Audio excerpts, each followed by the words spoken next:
In this video, we will discuss about the biasing of PN junction.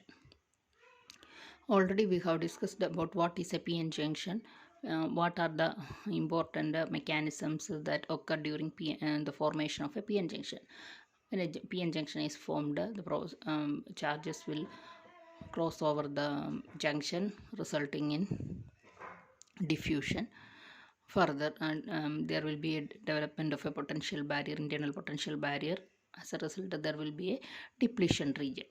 So further mobile charges, the motion of the charges will be completely stopped.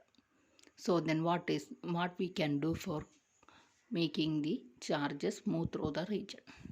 That is the case we are going to discuss today. So the process of making current free charge carriers to flow through the junction is termed as biasing. We have two types of biasing for a PN junction. First one is the forward biasing, and the second one is the reverse biasing.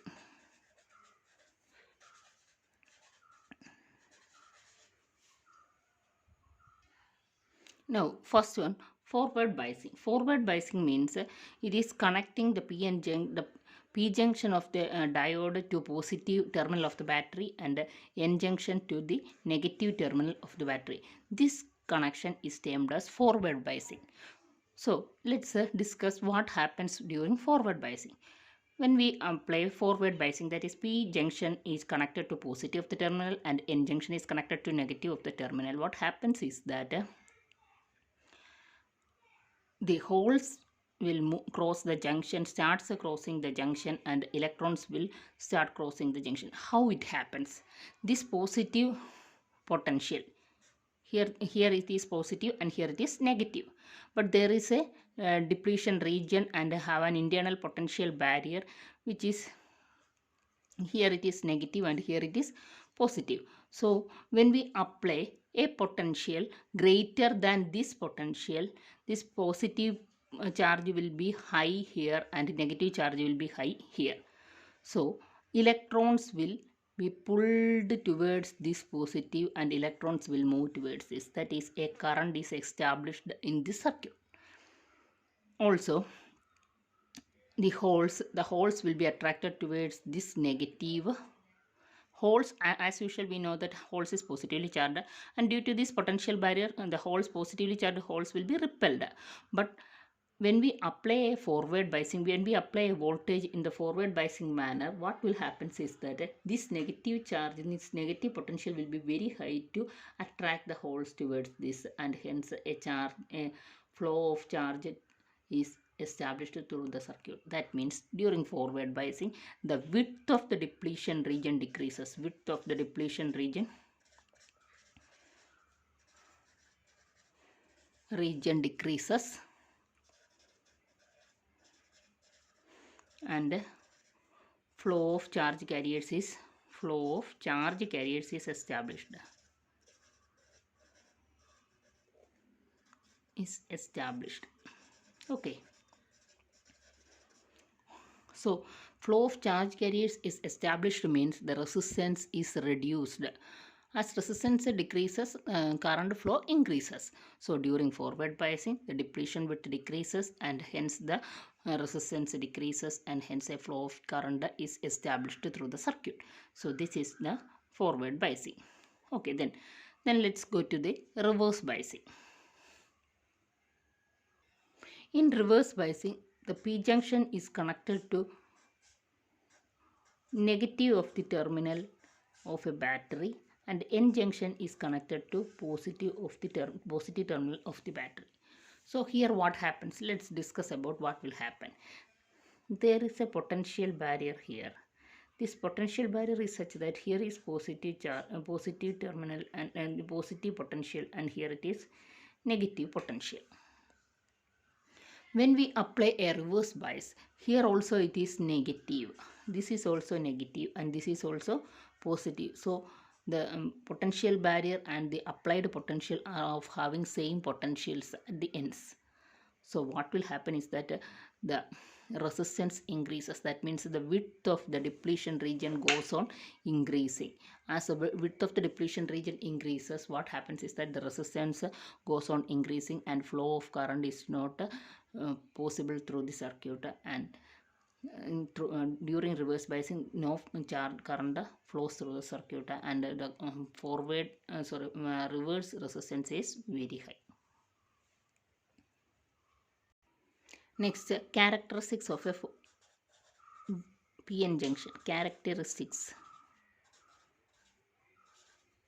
of a PN junction. Characteristics means it is the graphical representation of variation of current with the voltage. Okay, that means we will study the forward biasing and reverse biasing of a PN junction, and we will draw the graph like this: voltage along x-axis and current along y-axis. So a graphical representation of voltage and current is termed as characteristics. For a PN junction, we have studied there are two types of biasing. First one forward biasing and second one reverse biasing. In order to practically establish the processes or practically calculate the characteristics, we have to find a circuit for the study. Let's draw the circuit. Positive, negative of this. This is the rheostat. Rheostat means adjustable resistance. This is the diode. Diode is connected to a milliampere and it is grounded. Here we are connecting a voltmeter. This is milliampere. Milliampere means we are connecting a milliammeter to this and a voltmeter across the diode. Okay, now how can we study the characteristics? Here this is a voltmeter of 2 volt. We will adjust the rheostat to give a particular voltage. Let's draw a tabular column to calculate to write the voltage and current relation. Initially, the rheostat is adjusted to read the voltmeter 0. Correspondingly, there will be no current. So, we will increase the voltage, that is 0.1. Again, we will note the current through the millimeter. It is also 0. 0.2 again 0. 0.3 again 0. 0.4 again 0. 0.5. Sometimes it will be 0 or sometimes it will be a small value. 0.6 some 10 milliampere, and 0.7 it will be some 50 or 100 milliampere, and after that 0.7 the current will be increasing enormously. That means when we plot a graph with the current along y-axis and voltage along x-axis, the graph will be like this.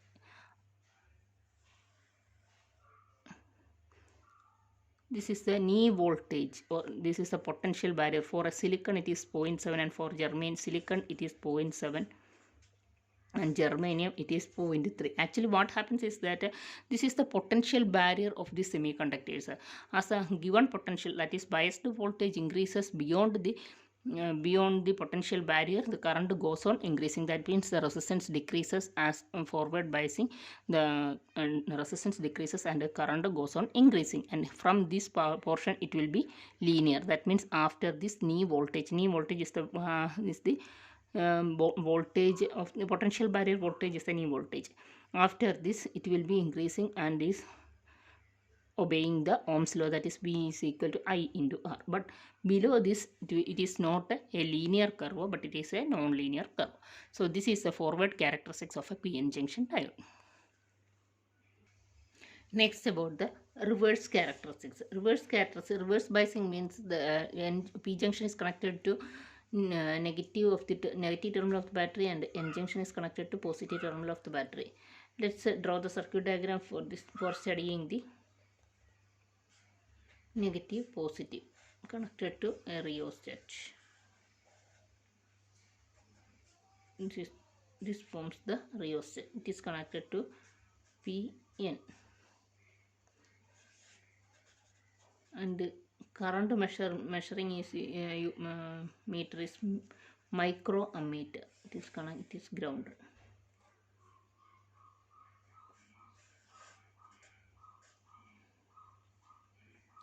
So already we have studied that during reverse biasing, as the voltage increases, the current feebly increases. Feebly means there will be not much current. This voltage and this is current. As